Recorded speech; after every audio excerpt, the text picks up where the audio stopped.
అలాగే డాక్టర్ గారు ఇప్పుడు చూసుకున్నట్లయితే 9, 10, 11 ఇలాంటి వయసులోనే ఆడపిల్లలందరూ కూడా మెచ్యూర్ అయిపోతూ ఉన్నారు. సో మేబీ ఆహారపు అలవాట్లు కానివ్వండి, దేనివల్ల అయి ఉండొచ్చు, తొందరగా అవుతున్నారు. సో ఈ పిల్లల్లో కూడా చాలా మందిలో కడుపు నొప్పి, ఆహ్, కాళ్ళు నొప్పులు ఇలాంటివి ఎక్కువగా వస్తున్నాయి. వాంతులు కూడా అవుతున్నాయి కొంతమంది పిల్లల్లో అయితే. అంటే ఇవన్నీ ఎందుకు అవుతున్నాయి అంటారు? దీనికి ఆయుర్వేదంలో ఏదన్నా పరిష్కారం ఉందంటారా? అయితే చూడండి, పాలు అంటే ఈ ఈ ఎర్లీ మెచ్యూరిటీ అనమాట. అంటే 9 ఇయర్స్కి, 8 ఇయర్స్కి, 9 ఇయర్స్కి, 10 ఇయర్స్కి, 11 ఇయర్స్కి ఎంత మనము ప్రేమ ప్రేమ అని చెప్పేసి పిల్లల మీద ప్రేమ చూస్తున్నామా, లేకపోతే మన ప్రేమ వాళ్ళకి శాపం అయిపోతుంది. గుర్తుపెట్టుకోండి, ఇలా మాట్లాడుతున్న తప్పుగా అనుకోకండి. మన ప్రేమ, మన గారాభము పిల్లలకు శాపంగా మారుతుంది. ఆడపిల్లలకు బాగా గుర్తుపెట్టుకోండి. మా తల్లిదండ్రులకు మళ్ళీ మళ్ళీ చెప్తున్నాను నేను, దయచేసి ఫుడ్ దగ్గర గారాభం చేయకండి. తినే ఫుడ్ దగ్గర మీరు ప్రేమను చాక్లెట్ రూపంలో, జంక్ ఫుడ్ రూపంలో, మైదా రూపంలో, పాలు, పెరుగు, మజ్జిగ, వెన్న, నెయ్యి, మన నెయ్యి తింటే హెల్త్కి మంచిదని పెడుతున్నారు. మీరు వన్స్ గుర్తుపెట్టుకోండి, మీరు ఏ నెయ్యి పెడుతున్నారు అనేది ఆలోచించి చూడండి ఒకసారి. నేచర్ కూడా చాలా అద్భుతంగా బ్యాలెన్స్ చేస్తుంది. ఆర్గానిక్ నెయ్యి అనేది ఇప్పుడు కొత్తగా మళ్ళీ కొత్త పదాలు వింటున్నాం. మొన్నటి వరకు వినని పదాలన్నీ కూడా ఆర్గానిక్ ఆర్గానిక్ ఆర్గానిక్ అని వింటున్నాం. అంటే నెయ్యికి ఆర్గానిక్ నెయ్యి తేడా ఏంటి? అంటే ఇప్పుడు చూడండి, బయట ఎగ్జాంపుల్ ఏదైనా ఒక పెద్ద కంపెనీలు ఉన్నాయి నెయ్యి తయారు చేసేది. వాళ్ళకి ఆవులు ఎక్కడి నుంచి, పాలు ఎక్కడి నుంచి, పెరుగు ఎక్కడి నుంచి వస్తుందని చెప్పేసి నెయ్యి తయారవుతుంది. ఆర్గానిక్ అంటే ఏంది? ఎక్కడో ఒక గోశాల దగ్గరనో వాళ్ళే పాలు తీసి పెరిగేసి తోడేసి చేసి ఆర్గానిక్ అని చెప్పేసి అమ్ముతున్నారు. అంటే అంతకుముందు వచ్చిందంత ఆర్గానిక్ నెయ్యి కాదా?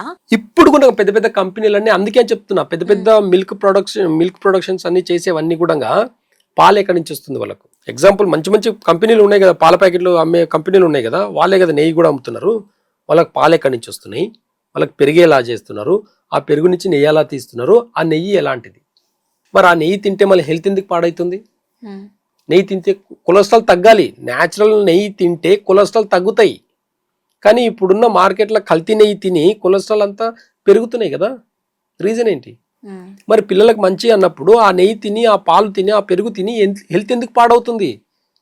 అది న్యాచురల్ కాదు కాబట్టి హార్మోన్ ఇన్బ్యాలెన్స్ వల్ల 10 ఏళ్ళకి మెచ్యూర్ అవుతున్నారు. పిల్లలు మా పాప ఏం తినదండి, పెరగడం తప్ప అని అంటారు. మీరు చూడండి, ఎర్లీగా తొందరగా మెచ్యూర్ అయిన పిల్లలు వాళ్ళకు డైట్ చూస్తే, తింటే స్పైసీ ఫుడ్ పెడితే, లేకపోతే జంక్ ఫుడ్ పెడతారు, లేదంటే పాలు, పెరుగు, అన్నం ఇవే పెడతారు. మా పాప వేరేది ఏం తినదండి, పెరగడం తప్ప వేరే తినదు. అదే పెడతాను నేను. అది ప్రేమనా? అందుకే తల్లిదండ్రులకు చెప్తున్నాను నేను, గుర్తుపెట్టుకోండి, అన్ని ఫుడ్, అన్ని టేస్ట్లని బ్యాలెన్స్గా ఇవ్వండి. కరెక్ట్గా ఒక ఏజ్ వచ్చే వరకు జంక్ ఫుడ్ కానివ్వండి, ఇలాంటి మైదా కానివ్వండి, ప్లస్ వైట్ షుగర్తో చేసినవి కానివ్వండి, ఓవర్ స్వీట్ ఏదన్నా కానీ, ఈ మిల్క్ ప్రోడక్ట్స్ అన్ని కూడా ఆడపిల్లలకు కాల్షియం రావాలని చెప్పేసి, ప్రోటీన్స్ రావాలని, బయోప్రోటీన్ ఇవన్నీ రావాలని చెప్పేసి పెడుతున్నారు. కానీ ఇదంతా ప్రేమతో పెట్టేది కాదండి. పిల్లలకు విషం పెడుతున్నాం అనేది మాత్రం గుర్తుపెట్టుకోండి. కాబట్టి ఈ విషయం ద్వారా వచ్చేది ఎర్లీ పీరియడ్స్ అనమాట. కాబట్టి ఇలాంటివన్నీ ఆపేయాలి. ఫస్ట్ మిల్క్ ప్రొడక్షన్ అన్నీ కూడా ఆపేయాలి. ఫస్ట్ చెప్తున్నాను నేను, ఆడపిల్లలకు ఇంట్లో 5 నుంచి 10 సంవత్సరాల పిల్లలకు ఈ మిల్క్ ప్రొడక్షన్ అన్నీ ఆపేసేయండి. మిల్క్ ప్రొడక్ట్స్ అన్నీ కంప్లీట్గా ఆపేసేయండి. మిల్క్ ప్రొడక్ట్స్, పాలు, పెరుగు, మజ్జిగ, వెన్న, నెయ్యి అన్నీ ఆపేసేయండి. న్యాచురల్గా ఎక్కడైనా దొరుకుతుంది అంటే ఏదో వారానికి 1 2 సార్లు ఇవ్వండి అంతే. రోజు పెట్టడం మాత్రం ఖచ్చితంగా ఆపేయండి. రోజు పెడితే మాత్రం ఖచ్చితంగా 9, 10 ఇయర్స్, 11 ఇయర్స్కి మెచ్యూర్ అవుతారు. దాని తర్వాత వచ్చే పీరియడ్స్ చాలా స్టమక్ పెయిన్ఫుల్గా ఉంటుంది. వాళ్ళకు యూట్రస్ కూడా అప్పుడప్పుడే డెవలప్ అయ్యే సిచ్యువేషన్లో వాళ్ళకు చాలా పెయిన్ఫుల్ వస్తుంది. వాళ్ళు చెప్పరు ఏం జరుగుతుంది అనేది కూడా. వాళ్ళకు ఒక అనలైజ్ కూడా ఉండదు పిల్లలకు. వాళ్ళకి అంటే అది ఐడెంటిఫై చేసేంత ఇది కూడా ఉండదు. చెప్పుకోరు. గుర్తుపెట్టుకోండి, చాలామంది పిల్లలు చెప్పుకోవట్లేదు ఈ మధ్య కూడా. 11 ఇయర్స్ పీరియడ్స్ అయిన తర్వాత 3 మంత్స్కు 4 మంత్స్కి ఒకసారి పీరియడ్స్ వచ్చేది కూడా వాళ్ళకి తెలియట్లేదు. 2-3 డేస్ బ్లీడింగ్ అవుతుంది. దాని తర్వాత 2-3 డేస్ వాళ్ళు అలాగే భరిస్తున్నారు, నామూష్ ఫీల్ అవుతున్నారు.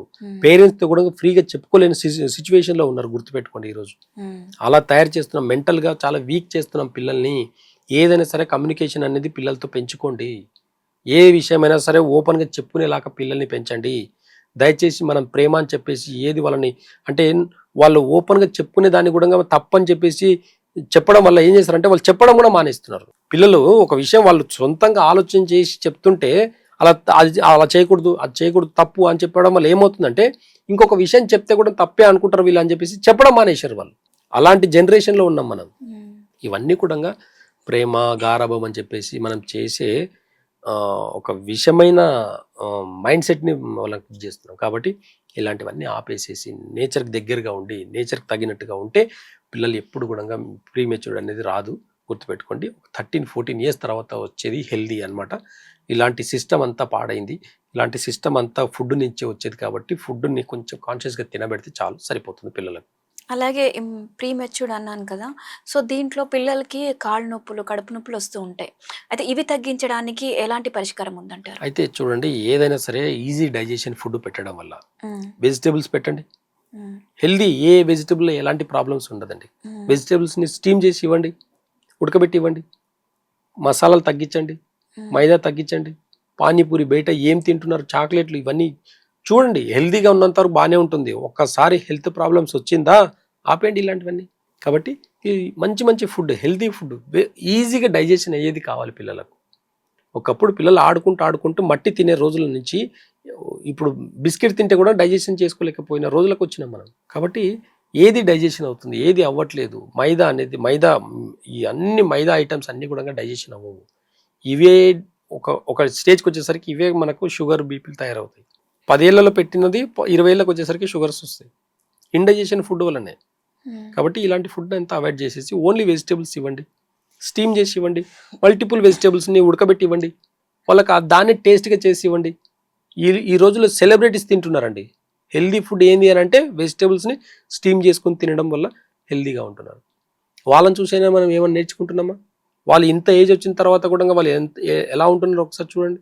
నాన్ వెజ్ మాత్రమే హెల్దీ ఫుడ్ కాదండి, వెజిటేరియన్స్ కూడా చాలామంది ఉన్నారు.